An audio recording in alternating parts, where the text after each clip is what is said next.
กินกับยัง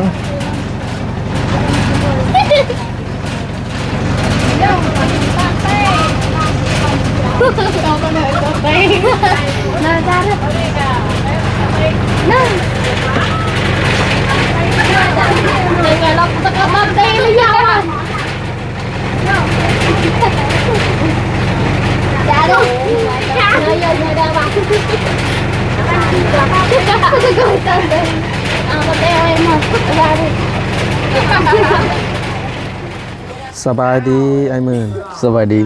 มื้อนี้มายังไอ้หมื่นมาเบิ่งรถนี่แหละมาเบิ่งรถแม่ไม่ใช่รถนี่รถอันนี้บ่แม่นเลยเป็นได้ซะงามอยู่บ่ก็เบิ่งกับพอเบิ่งอยู่ก็พอใช้อยู่เนาะแม่นเลยราคาเท่าใดไอ้หมื่นราคา20 ล้านราคา20 ล้าน20 ล้านก็ได้ยังไง20 ล้านคาดไทยนาคาดแล้วก็ไทยก็สุดแลนน้ำเพื่อนมันก็ได้บ่แม่นแหละเพื่อนนี่ได้แม่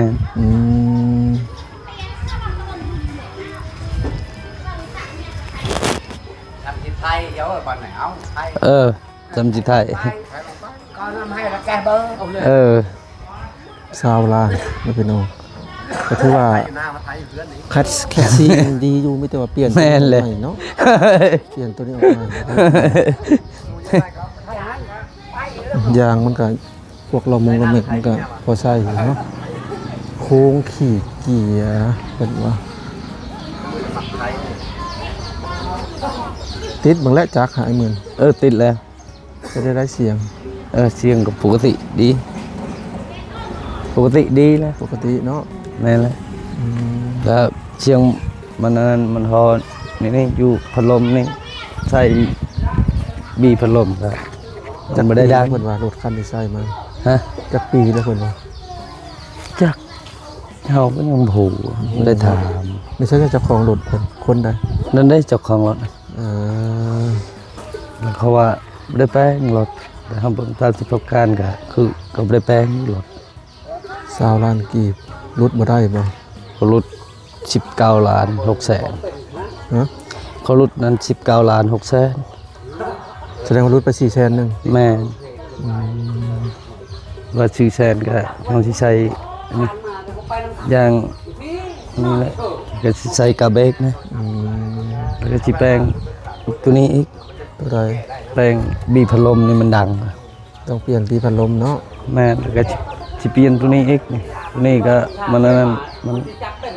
สิตกนะมันแบบมันอันนั้นมันบ่แน่นนะ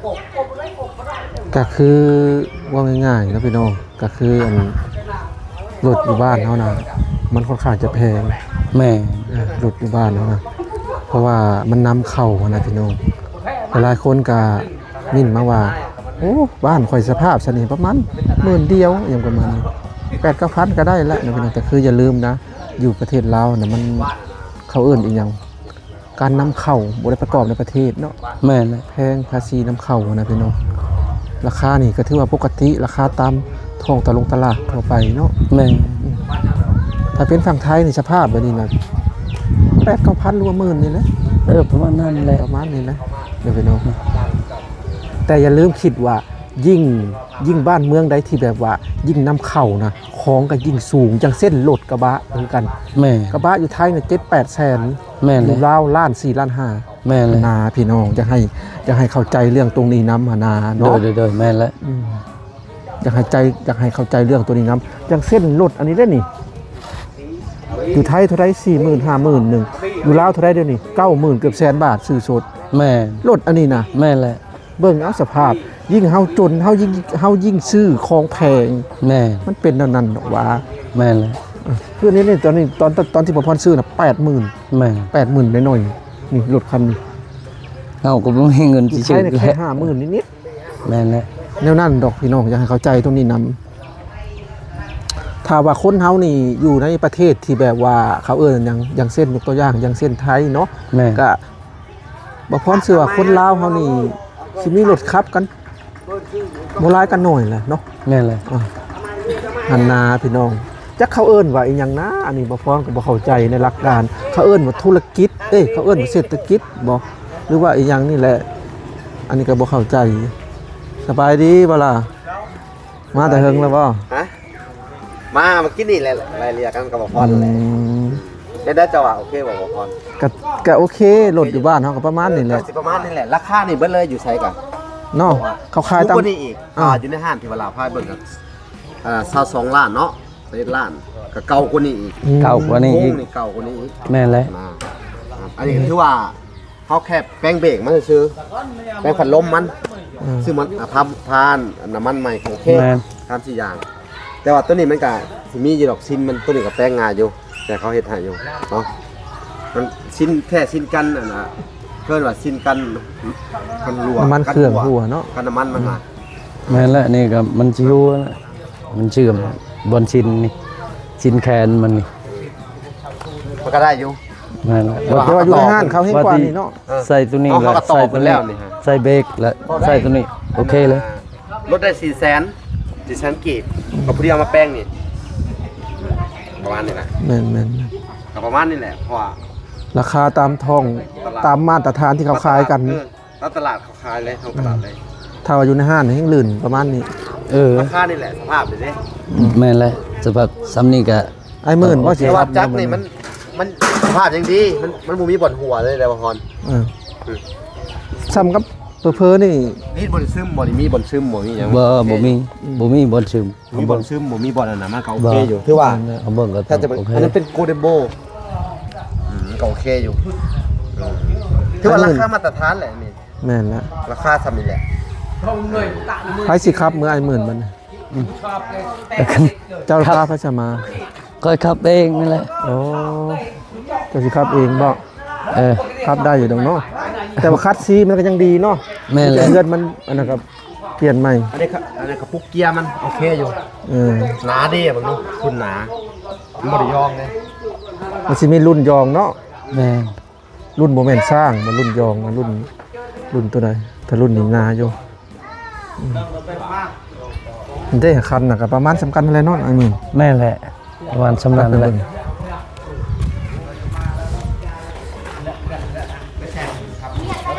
ประมาณสำคัญนั่นแหละคันนี่ก็ได้ เออ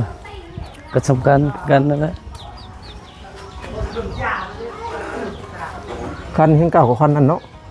จอบ่ แม่นแหละ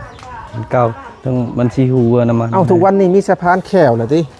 แม่นแหละ แต่ก่อนบ่พรก็ มีอยู่ในมีเลยนะอยู่ในมี แล้วมันสวยได้หยังล่ะบัดนี้ จักเราก็ยังบ่ฮู้ ในมือ คือกัน ก่อน แล้ว มัน ก็ บ่ได้มีแขวต้องมี บ่ แขว มันบ่มีแขวแล้วก็มันอันนั้นมันมีอันนั้นก็ ตัวใส่มันผืดเนาะ แม่นแหละ อืมจักสำคัญเนาะจักอันเดียวกันเบิ่ง แม่นแหละอันเดียวกัน โกลเด้นโบเดียวกันเลยโกลเด้นโบตัวนี้ดีกว่าเลยตัวนี้ยังมีน้ำมันซึมอยู่ แม่น แสดงว่าตัวนี้หนักกว่าตัวนั้นเนาะ อืม เก่ากว่าตัวนั้น อืม ใช้ได้ดอก 2-3 ปี 4-5 ปี 4-5 ปีถ้าดูแลว่าเป็น10 ปีพุ่นแล้วบ่ฮอดถ้าดูแล ถ้าเปลี่ยนน้ำมันเครื่องน้ำมันยังเนาะ น้ำมันเครื่องสำคัญที่สุด อืม ให้เพิ่นลองครับลองเบิ่งอ่ะ ติดบังด้วยไอ้หมื่น ไอ้หมื่นไปลองครับเบิ่งดูบัดนี้ครับได้บ่ ฮะ ครับ ได้อยู่บ่แหละ เอออยากได้ปานใดละแล้วก็ครับ มา คอยไป ปล่อยไปดิลองครับนี่เล่นนี่เอาเด็กฮะแล้วมัน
ฮะ นิ่มอยู่บ่เลย 10 ปีก็บ่ตาย กันนิ่มอยู่บ่ ตัวนี้ไปก่อน มวนมืออยู่บ่เลย เออ เทอยู่บ่ นั่นแหละ ไปก่อนเลย พอไปอยู่แล้ว จีบได้ตัวนี้ เกี่ยว เนาะ เจ้าอะไรเขาเกี่ยงงานอยู่บ่ แม่น เทเนาะ นั่นแหละ มักเลย ตัวนี้ตายแล้วบ่ จัดไป โดย มันตายบ่ อ๋อได้ทั้งน้ำบาดาลเนาะ แม่นแหละ เขามาหลักก็จะไปจ่ายค่าน้ำบาดาลเพิ่นอีก เท่าใดเนาะคุมื้อนี่จักแบบนี้ มื้อนี่แหละพี่น้องเอ้ยบาง หมื่นกว่าบาทบ่ เพราะว่าบ่ได้เข้าไปหาทาง ทองมอน 20,000ผู้ บอกนี่ไม่ช่างก็ออกอันนี้เป็นเต็มทีนึงเลย เป็นได้ไอ้หมื่นความรู้สึกเจ้า ดีใจแล้ว ดีใจ แม่ ดีใจแฮงบ่ แม่แหละเอามาใส่เบลากะแต่เช้ามา อ๋อ ว่า จะมาเองบ่หรือว่าเราไปหับ บ่เฮามากับอายเฮาพุ่นนอนเราติดต่อว่ามี หน้าหา มี ตะเว้นก่อนก็ถือว่าตั้งแต่เกิดมาก็บ่เคยมีรถเป็นของตัวเองเนาะ โดยแม่นแหละ ก็ถือว่าดีใจจนอายุ30จน แม่ มีรถอีแตนเป็นของตัวเองถ้ามีเป็นของตัวเองแล้วก็ถือว่าสะดวกสบายเนาะ แม่นแหละ ในการทายให้ทายนาแก่ข้าวแก่น้ำแก่พื้นแก่ไม้ แม่ ไปเมืองไปนา โดย ก็ถือว่าได้นะพี่น้องก็ถือว่าสะดวกสุดๆเลย แม่ ก็คือถ้าว่าเปรียบเทียบกับคนห่างคนมีหรือคนในเมืองเปรียบเทียบนะพี่น้องเพิ่นมีรถอีแตนคันนี่ซ้ำเพิ่นมีรถยนต์ แม่ ซ้ำมีกระบะซ้ำมี BM ซ้ำมีเบนซ์ผู้ใด แม่นแหละ ถ้ามีรถตัวนี้ฮะถ้าเว้าเปรียบเทียบกันแล้วเนาะ แม่น ไทยนาสะดวกสะดวกไทยนาสะดวกสบาย แม่น จ้ายำเลย ดีใจน้องพี่น้องก็คือราคารถคันนี้19 ล้าน6แสนกีบ แม่นแหละ เป็นรถให้4แสนกีบ แม่นแหละ แต่จ้า อันนั้นบ่อ้ายเจ้า แม่นแหละนี่ อ้ายจะแท้ๆนี้ แม่นแหละ แต่ยำ เฉพาะคล้ายๆคือกันเนาะ โดย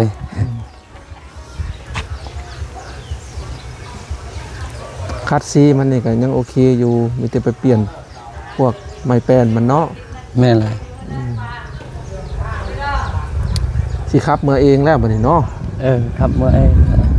ครับเป็นพี่น้องไม่ใช่จะหมักทงหมักไทย ยังพาเขาไปเอาอยู่นะ อ๋อตายไปเอาอยู่นาบ่ แม่นบอกก็ชิเมื่อแต่ตอนเช้านี่แหละ ฮะ บอกเขาชิเมื่อแหละ อ๋อ ทา สั่นบ่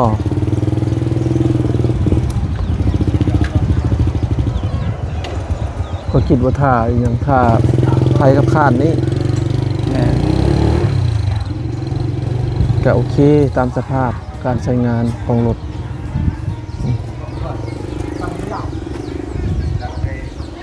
จะกินข้าวหรือว่าไอ้มือ ยังบ่ทันได้กินข้าว หิวว่าตอนนี้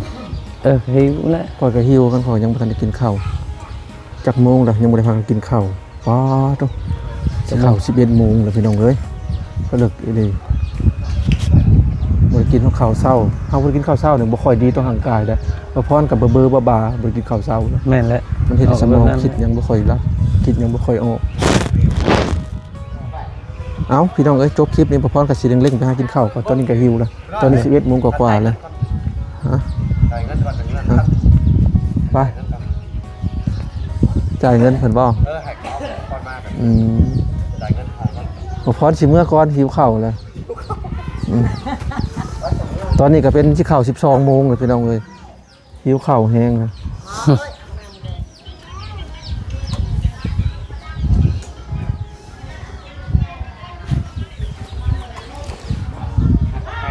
ชาวชีนาทีนะทางยากนะเขานะ สรุปแล้วตอนนี้หายังท่าแต่พวกตีนเล็กและไทยคาดน้ำ แม่นแล้ว เพิ่นกำลังไปเอาบ่ แม่น เพิ่นเอารถยังไปเอารถอีแตนนี้ เลยเต้น ไปแต่เฮิงแล้วบ่ ไปที่เฮิงเลย ตอนนี้ฮอดแล้วบ่ได้ยังเนาะ เอาก็ยังบ่ฮู้คือกันหา จะน่า จัก ไกล จำได้ ไกล ไก่ไปจัก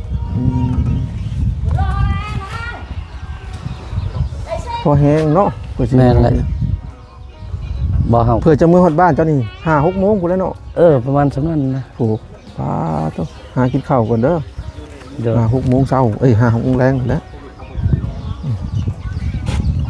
เอาละไอ้มื่นสำหรับคลิปนี้ขอสิขอตัวลำลาเด้อ โดย คอยก็หิวข้าวแล้วตอนนี้ก็สิเข้า12 โมงแล้ว เดี๋ยว หากินข้าวก่อนเขาก็ได้ โดย แต่ละวันแต่ละมื้อก็กินข้าวบ่ค่อยตรงเวลาปานใด โดย กินมีแต่เที่ยงบ่ายประมาณข้าวเช้า แม่นละ บ่พอรู้สึกว่าปัจจุบันนี้ก็เฮ็ดให้สมองตัวเองเบลอๆบางทีก็เว้าก็บ่ค่อยอยากซัดปานใด โดย เอ้ยเมื่อยเด้เอาไอ้หมื่นไปก่อนสบายดี สวัสดี เ